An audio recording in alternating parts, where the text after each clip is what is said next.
Hello, I'm Lynn Givens, and today we're going to be sharing teacher stories with Alesheia, who is an interventionist at the School of Arts and Sciences. I'm really excited to be talking with her today. If you'd like more information about Connect to Comprehension, please be sure to visit us at connecttocomprehension.com.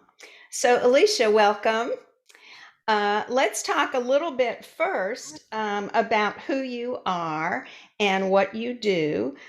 You're the reading interventionist at the School of Arts and Sciences on Thomasville Road in Tallahassee, and you've been there for 11 years, right? And your current job you've been at for 4 years. You work mostly with K through 3 students.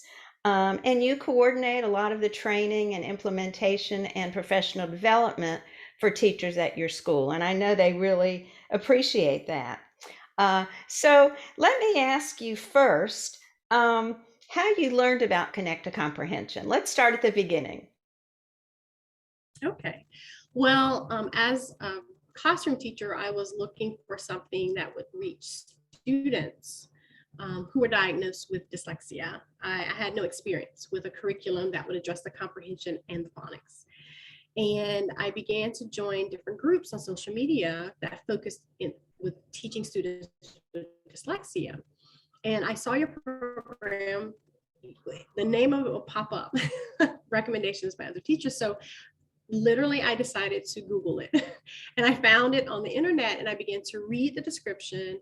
I looked at all of the resources that you had provided and it was like the light bulb did not click, it blew up. And I said, this is it. This is what I was looking for, a comprehension program that addressed the phonics. And as I started to read samples of what you put on the internet and how things are lined up, everything just started to fall into place, like every little square, every puzzle piece. And then I decided I would call you because I noticed your phone number was a local number. I said, oh, she is right here. I'm calling her. And that's how I got started. Wonderful. So let's talk about how Connect Comprehension is implemented at School of Arts and Sciences right now. Do you use it with small groups? Do you use it one-on-one? Just let us know how it's implemented.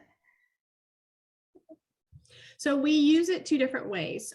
In the general education classroom, teachers are encouraged to place students who show a need in our oral reading fluency assessment to be placed in Connect to Comprehension. Primarily the end of first grade and the beginning of second grade. That's where our focus is. All second grade students who show a need for oral reading support are placed in Connect to Comprehension as a tier 2 small group. Our ESE teacher also is committed to using Connect to Comprehension with her students who have been staffed with her, and she pulls them one-on-one or one-on-two.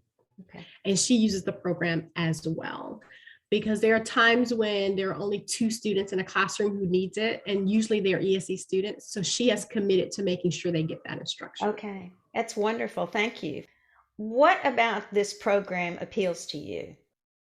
I would have to say the most appealing component is the logistics of how it's set up. It follows of how we teach phonics in our core curriculum. And the way the program is laid out and presented to teachers, it gives teachers the opportunity to focus on instruction. And so they don't have to spend time figuring out what to do next. And they can focus on technique and implementing procedures and routines and providing self-correction and feedback, which is much more valuable to the student than a teacher trying to figure out what to do next. I love that fluency is built in with the activities that are part of every book. I love that the comprehension questions are very specific and it hits different components of comprehension. So it's easy to know where to review, even when you go into the next book or the next level. You can easily notate if a student is struggling with a certain comprehension piece because of the way the questions are worded. Okay, good, thank you. So in terms of looking at all of that, which components have had the biggest impact with your students at School of Arts and Sciences? What's making the biggest impact? I would have to say, based on our data, the Yes. comprehension questions. Okay. That makes the biggest impact. And there are actually two, the comprehension questions, because we track student progress using STAR reading. And we usually will print a standards report that identifies the types of questions students need to review. Okay. And students who are enrolled in the Connect to Comprehension program show a gradual progression of the skills, and they start to acquire the skills. And we usually see a gradual increase in the scores. And they usually stay on an upward trend in STAR. Okay. The other piece that I actually began implementing this year is using the different fluency activities with kids who just need the OR reading fluency support. That I pull kids and we play the games, and I monitor OR reading fluency, and we do really fun stuff with that. I'm piloting that this year to see for kids who have, I mean, they're above average in comprehension, but they still need the fluency. So we're using that.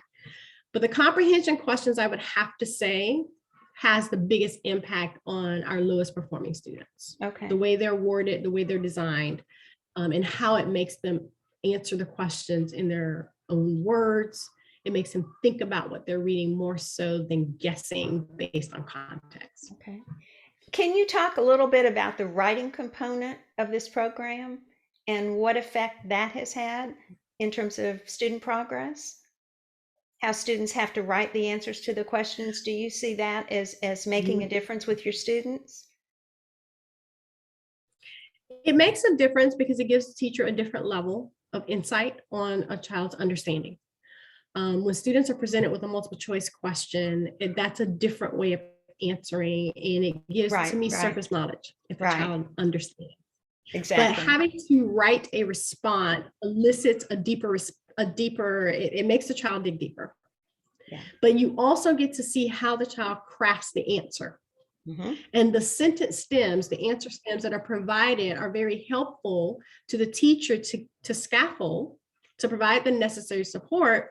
But it's really nice to see when the student doesn't need it anymore, because providing that support initially teaches a student how to craft an answer.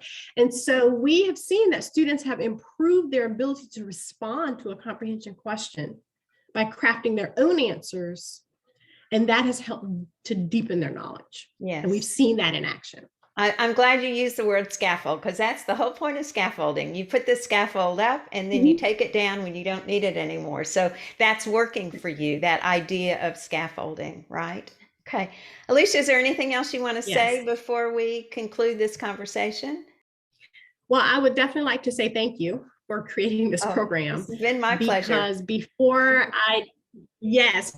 I found it, I in my limited experience initially in my role, I knew what needed to happen. Yes. But there was nothing available. And so when you have an image in your head, you can see what needs to be in place. And then when you find that thing that matches the image in your head, it's a wonderful feeling as an educator. That's wonderful. So I want to say that Connect to Comprehension is that thing. Wonderful. Thank you so much, Alesheia. And now I'll let you get back to your students. I've really enjoyed talking with you today. So take care. Bye. Thank you.